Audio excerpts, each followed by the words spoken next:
Hello guys and welcome to today's video on, long title, Application of the Inverse Matrix Solving Simultaneous Linear Equations. All of these horrible things that you've been avoiding forever all comes crashing in together.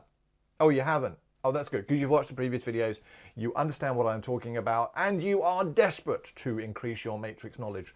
Maybe not going that far, but if you haven't already watched the videos, why not head over to maffsguru.com, where you can watch these videos organized by chapter, textbook, and downloadable notes. I can't be any more helpful. No, it's absolutely free to subscribe. It's not a problem. Sign up, great. It just lets me know that you are, in fact, watching. Now, recapping previous videos, which is always important. Let's zoom in just a little bit. In the previous video, we looked at taking the inverse of a matrix. And one of the most important parts of that process was probably at the end of the video, where we found out that the inverse multiplied by the matrix gave us the identity. Okay, so we're going to use that very last result from that previous video to actually help us solve and divide matrices. More of that in a moment.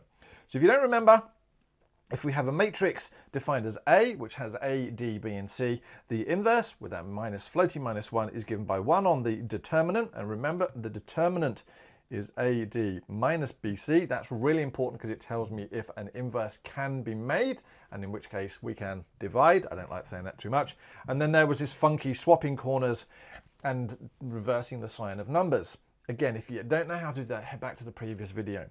Okay, so let's recap simultaneous equations. Remember back in year 10 or year 9, you were given these equations and you were told, right, you're going to learn to do this by substitution and by elimination, and you learn all sorts of random rules and pluses and minuses and reversing this. Oh, you didn't?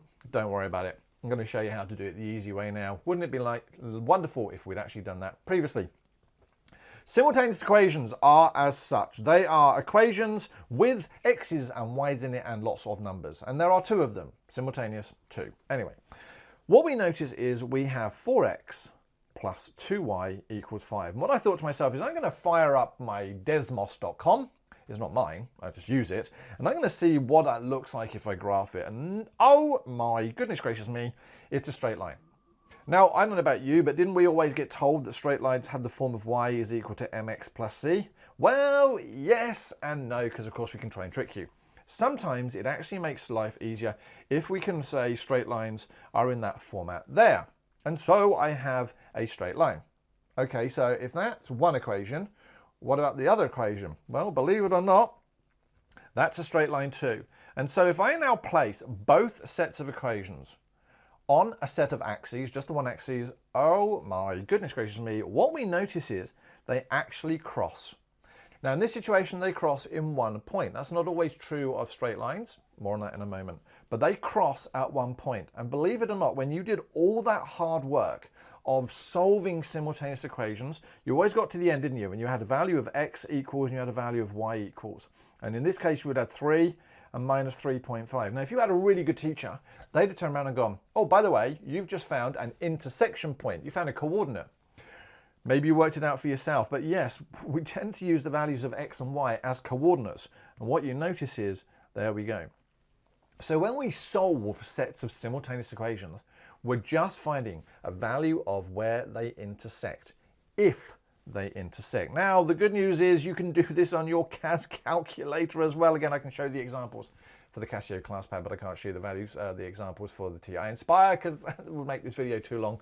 But I will go back one day and I will provide all the instructions you need for the TI Inspire. So, what do we do in the Casio ClassPad? Well, I put both functions in, and you're going to say, hold on a moment, they look different from what we started.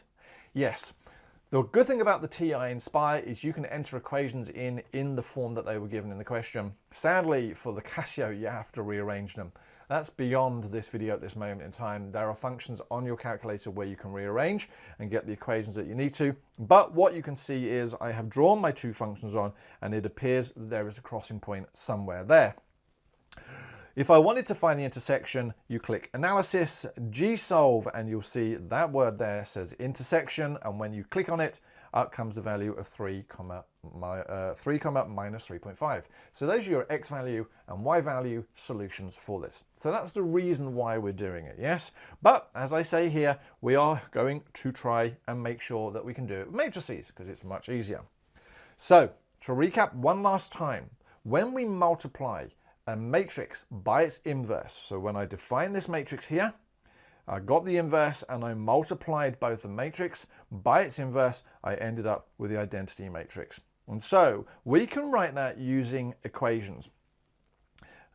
So we know that A times A to the minus 1 is equal to I, or A to the minus 1 times A is equal to I2. Now the order in this situation is really important because it's going to make our algebra work really, really nicely. So we can turn these equations, if you remember, into matrices, 3 matrices. We can turn them into, so we had 4, 2, 3, 2, x, y equals 5, 2. So all I did was I took my values in front of the x and the y's, 4, 2, 3, 2, and wrote them in matrix form in the right order, keeping them in the 4, the 2, the 3, and the 2. X and y always goes here, because when I multiply, that's going to give me my final result, and this here is my answer matrix.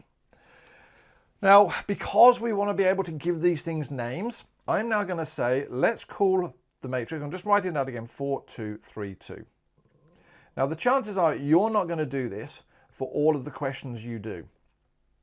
But it's important now to know the theory behind why you're doing it. So the first thing we're going to do is I'm going to call this matrix A, I'm going to call this matrix X, and I'm going to call this matrix C. Why? Who knows? Just seems to be the convention. And so giving that there, I'm now going to show you how we can divide this matrix. Because normally, wouldn't we? We would just turn around and say, oh, okay, well, they're multiplied together. What I want to do is move that over there and divide it. But we can't. But what we can do is use a really funky trick. So ignoring the matrices for the moment, I've got A times X is equal to C. Now what I'm going to do is I'm actually going to multiply both sides by the inverse of A. So I'm going to go A to the minus 1 times by A times by X is equal to. Now, because I have pre-multiplied by the inverse, I have to pre-multiply C. So I'm going to multiply that by A to the minus 1 times C. Now, nothing different here, guys. We are just keeping this equation balanced. Remember in maths, what you do to one side, you must do to the other. I've not really changed the equation because I'm multiplying both sides by the same thing. But what I'm doing is coming up with a funky trick. Why? Well, what do we notice happens, or what do we know happens when I multiply a matrix by its inverse? Oh my goodness, I get the identity matrix. The identity matrix becomes times X is equal to A to the minus 1 times C. So all I've done now is said, I know that when I multiply A to the minus 1 by A, I get the identity matrix. But hold on a moment. Didn't a previous video say when you multiply anything by the identity matrix, you end up with what you started with? Yeah, because it's just like multiplying by 1. And here's the funky trick. I can now say that the identity matrix times I gives me that X is equal to A to the minus 1 times C. Now, what does that actually mean? It means that to get the value of X, Y, I do my A value, whatever my A was, to the minus 1 times by my C value, which was 5 and 2. 4, 2, 3, 2. And there we go. So that basically is true now of every single set of simultaneous equations. To find the values of x, y, take the value of the matrix, inverse it, and multiply it by that result matrix on the end. Okay, so funky stuff. Okay, so firing up my calculator, let's put my matrix in of 4, 2, and what is that, 3, and then 2, and let's define that as A. I think let's just call it A, and hit enter, and my calculator goes, yeah, I can do that. Let's now put in C as well. So I'm going to go back and I'm going to do a math 2. Let's do this one here, and we'll do 5 and 2. And let's put that in C. Now, why am I doing this? Well, later on, when you've got other questions, you can change these values and your calculator will just ripple through the answers for you. So that's answer C. And how do we now get this to solve or find the values of x and y? Well, if you remember, we can now do, let's do A to the power of minus 1, and we're going to times that, please, by the value of C, which gives me, oh my goodness me. So there is x, y, And it's telling me that that comes out as 3 and minus 3.5. And wasn't that what we were expecting? Because yes, now we can see that x is 3 and y is minus 3.5. So we'd write x is equal to 3 and y is equal to minus 3.5. And in fact, I can now use my CAS calculator by taking my keyboard away. I can change the numbers in each of those individual matrices and just hit execute, and it's going to work out the it's going to work out the solution for me every single time. Okay. Now, sadly, not all equations have crossing points, and this is coming back again to a little bit from the previous video. Now, if we look at these two equations here, the red line is given by the equations of 3x plus 2y equals 5, and the blue line is 3x plus 2y equals 2. Now, what I want you to notice is that before the brackets on both equations, they are identical. The only thing that seems to be different are these two numbers here. Now, when I see this, not even having drawn the diagram, I always now know these equations are parallel. That's sort of a word for the Y, something for your summary book. But in this situation, when two lines are parallel, we are never, ever going to meet. They're never going to meet, and there's never going to be intersection. And so what I want to show you is the funky maths behind this. If I was to write this as a matrix 3, 2, 3, 2, multiplied by xy is equal to 5, 2, for example. Now, remember, we can work out if this is going to work by doing the determinant of this matrix here.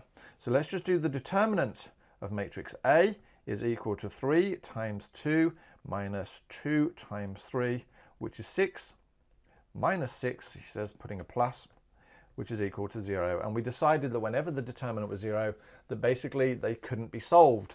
In this situation, we now can see that it's going to tell me that these two sets of lines will never meet. But there is also another trick. What about if we have two equations, but they're actually the same line? And again, having looked at this, if I look at this equation here and that equation there, we believe that they are two different equations. But actually, all I've done to get from the bottom equation to the top equation is double all of the numbers. So 3x becomes 6x, 2y becomes 4y, and 2 becomes 4.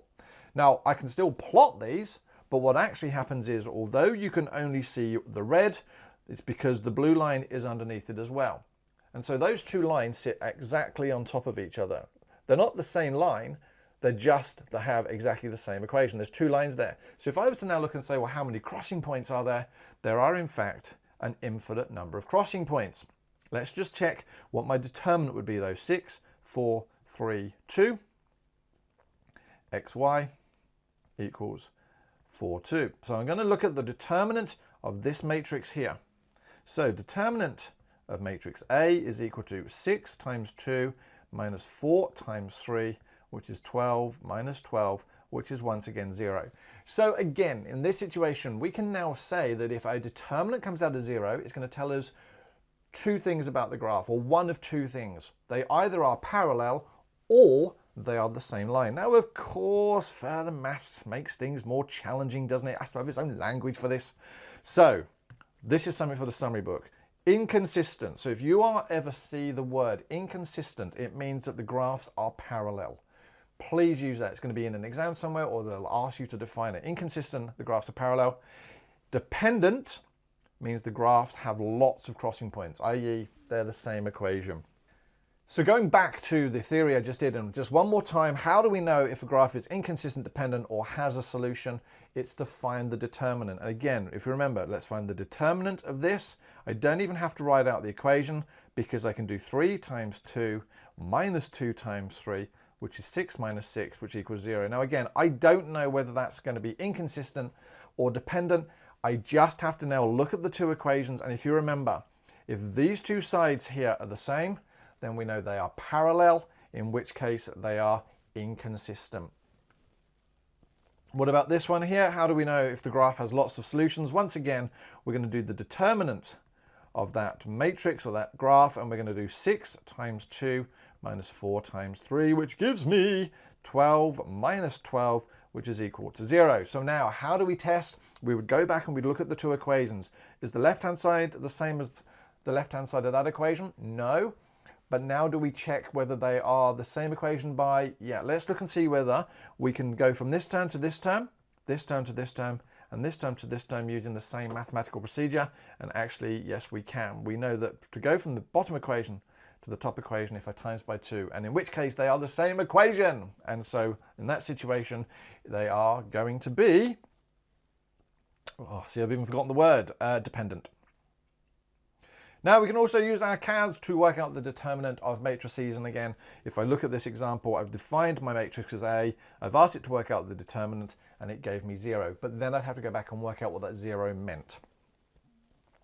Here are some examples of solving simultaneous equations. I've got my calculator already set up, and let's show how this works. So solve this using matrix methods. First things first, let's write it out as 3, 4, 2, 3, x, y equals 6, 4. Now, why is that important to me? That's matrix A and that's matrix C. Fire up my CAS calculator. And so let's change the values now.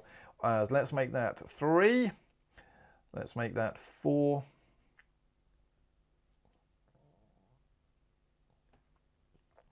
Let's make that 2. And this one, we'll make that as 3. And we'll go back here. Now, you guys will be able to do this much, much quicker. 6, and that value there is going to be 4. And when I hit enter, oh, let's make sure we go back up to here and hit enter, then out comes my solution as 2, 0. So now we know that in this situation, my solution xy is equal to 2, 0. And so x is equal to 2 and y is equal to 0. Solve using matrix methods again. So we've got 3 and 4.5. We've got 2 and 3. Multiply that by xy. Gives me the value of 9 and 4. So this is matrix A and this is matrix C. Here we go. Right, so changing the values again becomes 9 and 4. So changing the values on my CAS 2, 3, 4.5, 2, 3 and 9, 4. Go back up here so that we redefine the matrix. Oh no. What do you notice? Undefined and undefined. My calculator came back and said, I don't think so. Why? Well, let's just see what happens. Determinant of this one here. So if we work out the determinant, we've got the determinant of A is equal to 3 times 3 minus 2 lots of 4.5. I know that's 9. I know that's 9. And so my determinant comes down to 0. And ladies and gentlemen, oh, that's so annoying. But basically now there is no solution. It will be up to you to go back and work out whether they were now parallel or in fact the same equation. And I've shown you how to do that. Not all matrices are 2 by 2s. Now the good news for you guys is you will never ever have to find the inverse of a 3 by 3, 4 by 4 or any other size of matrix outside of 2 by 2 using pencil and paper. The maths behind that is horrendous. It's university maths. You will just use your calculator. So we're going to solve this using matrices, but the process is exactly the same. So in this situation, my matrix is 3, 4, minus 2. X is 2, 3. Now, because there's no z in this equation, we write a 0 here, all right? We're looking at values of x, y, and z. And because I've got 3 x's, I have a 3 here, 4 y's, I have a 4 there, and minus 2 z's, minus 2 there. But in this situation, I've got 2 x's, hence the 2, 3 y's, hence the 3, but there are no z's in there. So that's why I put a 0 in. If we now look at the next equation, I've got 1x, 2 y's, and 3 z's. So there we go. I've got to multiply that by x, y, and in this situation z, because those are the letters they used, and the values are minus 5, minus 1, and 3. Why? Because minus 5, minus 1, and 3 are there. So getting rid of all of this extra stuff, I can now put this into my CAS calculator. Okay, so having now put these into my CAS, I'm going to go back up here. You'll notice that my variable A hasn't actually updated yet because I was just going to leave that to show you. But I've got a 3 by 3 matrix now with all those values in it. I've got a 3 by 1 matrix on my value of C. And hopefully when I hit enter, out comes the values of ka-ching. What do we have? X. Let's take this off of highlighter. So we have the values of X, Y, and Z now as minus 11, 7, and 0. So in that situation, we'd write x is equal to minus 11, y is equal to 7, and z is equal to 0. Now, I know you've been wondering, how do we use this in the real world, Darren? Oh, well, it just so happens there's an example here for you now. Right. A manufacturer makes 2 sorts of orange-flavoured chocolates, House Brand and Orange Delights. The number of kilograms of House Brand. Now, notice what they've done here in the question. They've defined the House Brand as X. And the number of kilograms of orange delight, and they're saying let that be the value of y, can be made from 80 kilograms of chocolate and 120 kilos of orange filling. And it can be found by solving the following pairs of equations. Ooh, there we go. Look at that. 0.3x plus 0.5y equals 80, and 0.7x and 0.5y equals 120. Solve for x and y using matrix methods. Okay, so let's just see whether we can write this out. We now know that matrix A is going to be 0.3, 0.5, 0.7, and 0.5. And we know that matrix C is going to be 80 and 120. Scrolling up a bit and firing up my calculator. So having put the values of A and C into my calculator and ignoring all those values until I hit enter, I am ready to now go bang, and there we go, ka-ching, I have my answer, which tells me the value of X was equal to 100 and the value of Y is equal to 102. So let's just go back and put it into context. That means the number of kilos, so 100 kilos of house brand and 100 kilos of orange delight. Oh, I'm hungry now. And there we go, guys. There is the end of another video on the matrixy stuff. We have one more to go, and then that's done before I move on to something else. I hope you've enjoyed it. If you have, do me a favor. If you are watching on YouTube, leave a comment. If you can, head over to YouTube if you're not already on there, and subscribe. Greatly appreciated. Again, I'm not going to be rich, and I'm certainly never going to be famous, but it makes a huge difference to me to know that I'm actually having people watch this. Otherwise, hopefully I'll see you on another video. You take care of yourself. I look forward to seeing you again. Take care. Stay safe.